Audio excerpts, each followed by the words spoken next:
Greetings, this is Indra. Stay tuned to Big Bad Captain on Simmer Down Sundays show.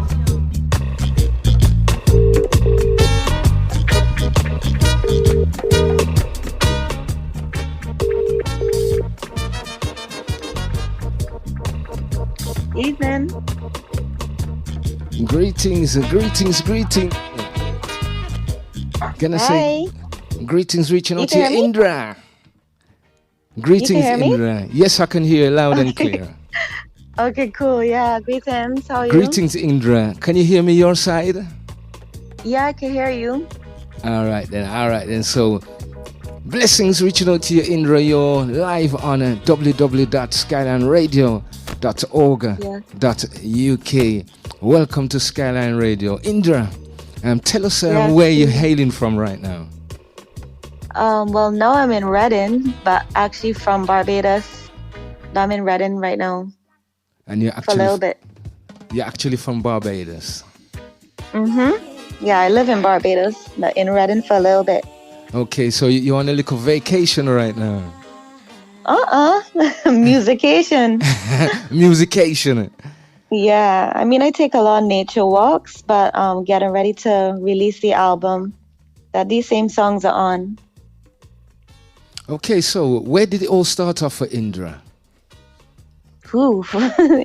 Since school, before school, I was always singing.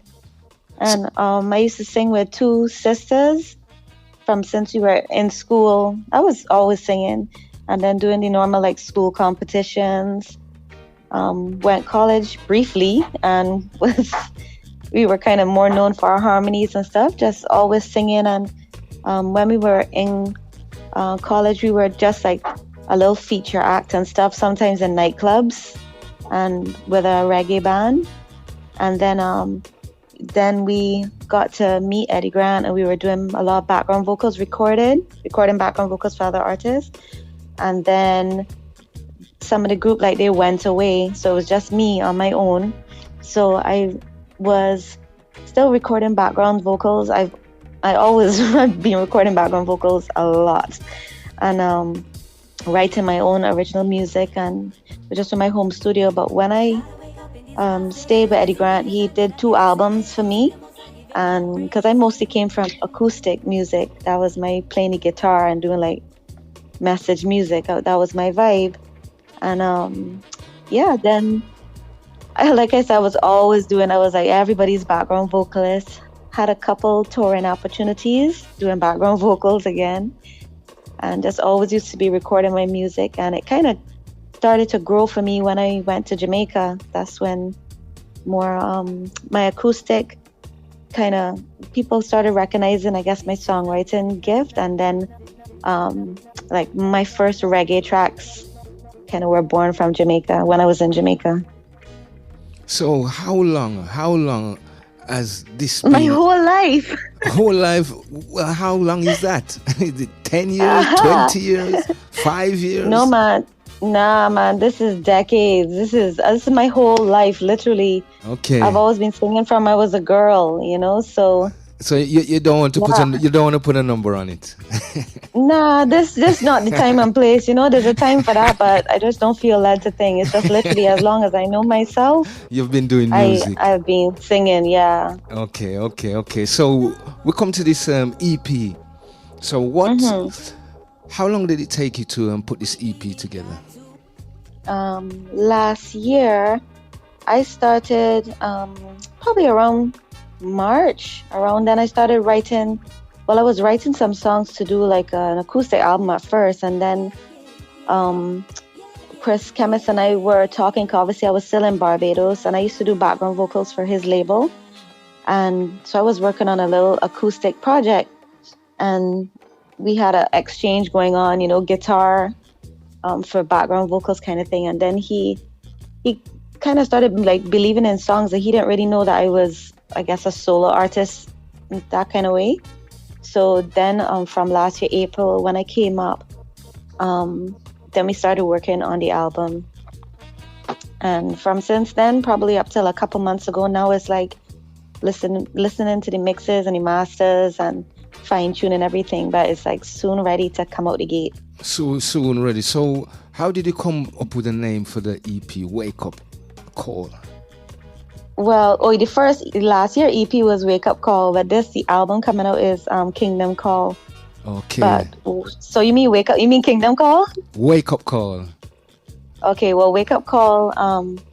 The song on last year's EP is the whole thing started from a conversation with one of my longtime sisters. We were talking about what's going on in the world and stuff, and because message music and conscious music is always come out of my mouth when I'm singing, and how I feel about certain things, and observations, realizing that some people, even though they're walking and living, they're actually still sleeping. That's true. I'm just the song came as basically like a trumpet kind of thing, like a trumpet, because we all went through something we never went through, but yet some people thinking that normal was going to come back.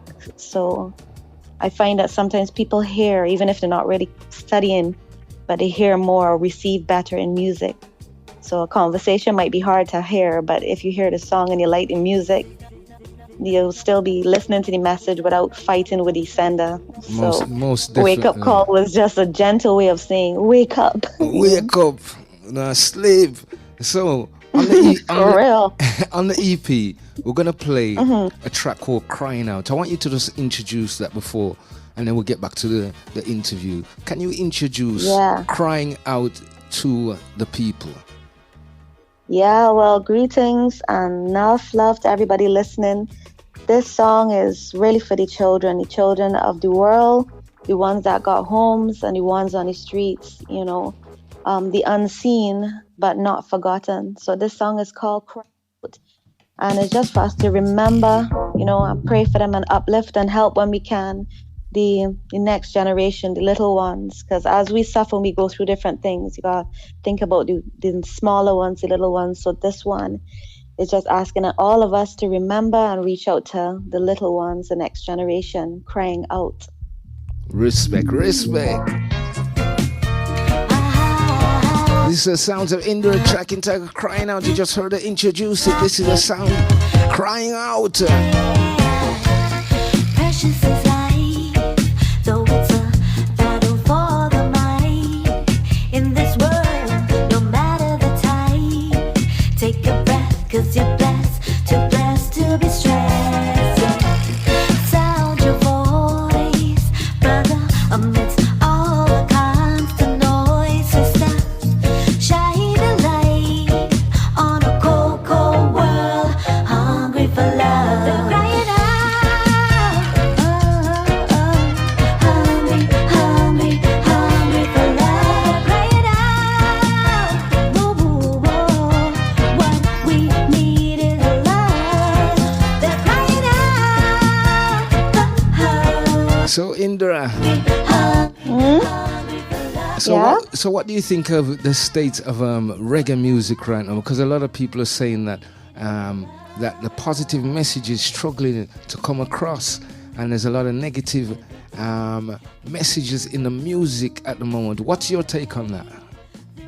That's interesting. As the fruit of much conversations recently, I consider myself, I got enough reggae songs and I work with some big people in reggae, but they've been educating me a lot about, guess what's been happening to reggae, because I have been like a reverent spectator of reggae, and so for me, reggae has always been synonymous with message music, with uplifting messages, with challenging messages, with being a voice for the voiceless. That's how I understand it. That's how I live it, and that's why I'm so at home here, because message music and not just, this party, forget reality of life kind of messages, that bubblegum kind of music. That's just not my vibe. That's true. So hearing those conversations, and I guess seeing how, like a lot of people lost the reality. It's kind of the story of life, it's like food. No, it ain't really food, is it really? You gotta make sure the younger generation can see an arrow and see that that's food. So it's kind of how everything is being breaking down. But